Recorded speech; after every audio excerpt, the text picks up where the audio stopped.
Welcome to Midnight Lore, where shadows whisper, nightmares breathe, and every story leaves its mark long after the lights go out.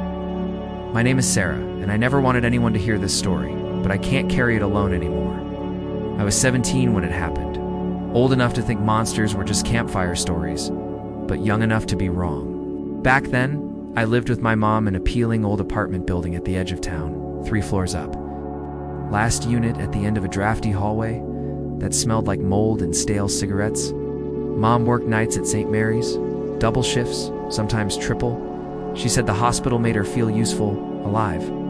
I think she just liked not being home. It wasn't the safest neighborhood, but rent was cheap and neighbors minded their own business, which I learned later was part of the problem. The first knock, it was a Wednesday in January, the kind of night when snow covers everything like a dirty blanket and the wind makes the windows rattle. I remember because I'd fallen asleep with my earbuds in, listening to music to drown out the old pipes clanging in the walls.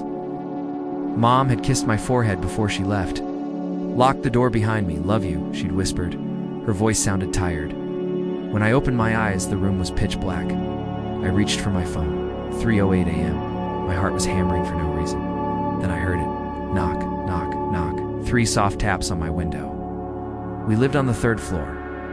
I lay there, frozen, listening for the wind or a branch scraping the glass. But there were no trees that high, just brick and the drop down to the parking lot below. Another knock. Slower this time. Knock, knock. My stomach twisted. My mind raced for excuses. The building settling, a raccoon. But deep down I knew it was none of those things. Then my phone buzzed in my hand. A text. Unknown number. "Are you awake?"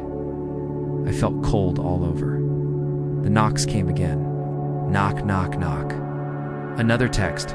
"Come see me," the face in the window. I wanted to hide under the blanket, pretend I hadn't heard. But curiosity is stronger than fear when you're 17 and alone. I pushed the blanket aside and stepped to the window. My feet sank into the icy carpet. My hands shook as I pinched the curtain. I lifted it a sliver. On the other side of the glass was a face, white as wax. Wide eyes bulging, grin too wide, teeth tiny and crowded like a shark's. It didn't look angry, it looked hungry. I stumbled back, slammed into my desk. A pencil cup clattered to the floor, spilling pens like bones across the carpet.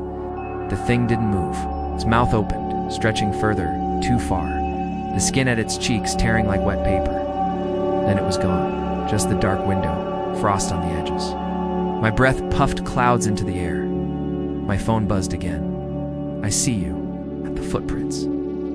I didn't sleep. I locked my door, curled up by it like a guard dog until Mom got home. She found me there at dawn, pale, shaking. She thought I'd had a nightmare until I showed her the text. She called the building manager. He huffed up the fire escape to my window. 3 stories of rusty metal rattling in the cold. Called down. "You better come see this." Bare footprints in the snow.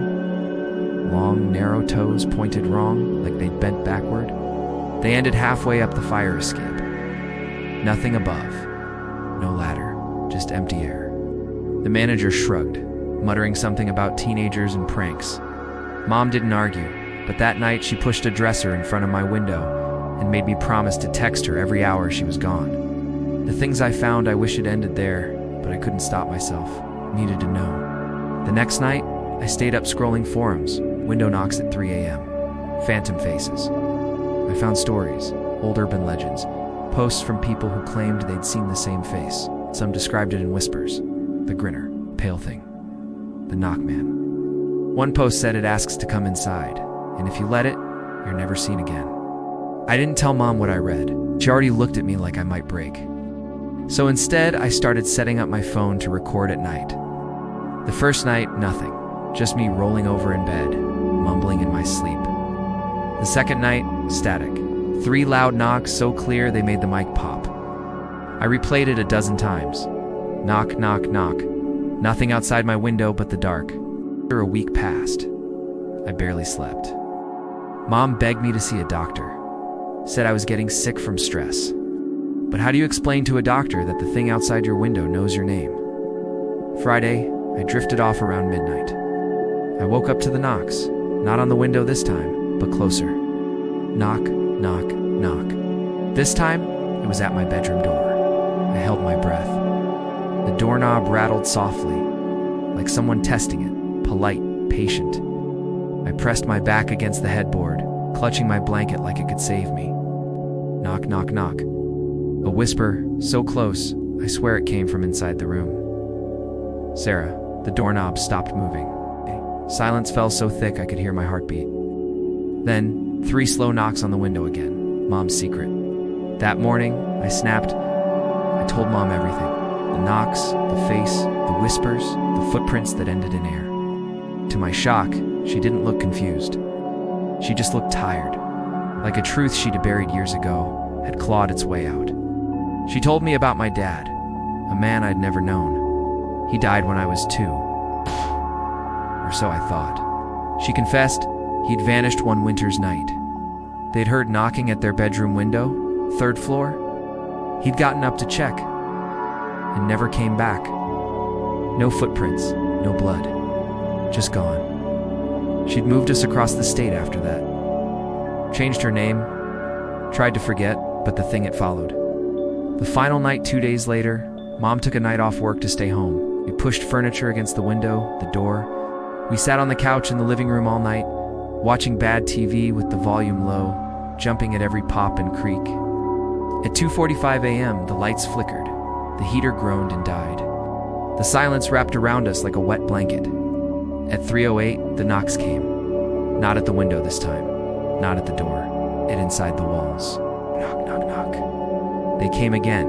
From the kitchen. From the hall. From behind the couch. Mom grabbed my hand. Her eyes were wide, tears shining.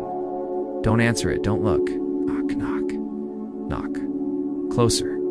The floorboards creaked under invisible footsteps. The air turned sour, like wet dirt and rotting leaves. Something whispered Sarah. The hallway lights flickered once, and in that flash I saw it. Standing where the dark met the dim. The grin, the eyes. The mouth split too wide, fingers tapping on the wall. The thing I did, I don't know what possessed me. So maybe I was tired of being afraid. Maybe I was just 17 and stupid. But I stood up. Stop, Mom screamed, grabbing at my arm. But I pulled free and stepped toward the dark. I don't remember moving my mouth, but I heard my voice. What do you want? The grin widened. The thing raised its hand. For long fingers, nails sharp like broken glass, and pointed at me. Then at the window. Then at the door. It whispered, "Let me in." I almost did it. I almost unlocked the door, moved the dresser, but Mom grabbed my face in her hands. "Sarah, look at me. Look at me. Don't listen." I squeezed my eyes shut, felt the air change, colder, thicker, pressing down on my chest like a hand made of ice. The knocking boomed inside my head.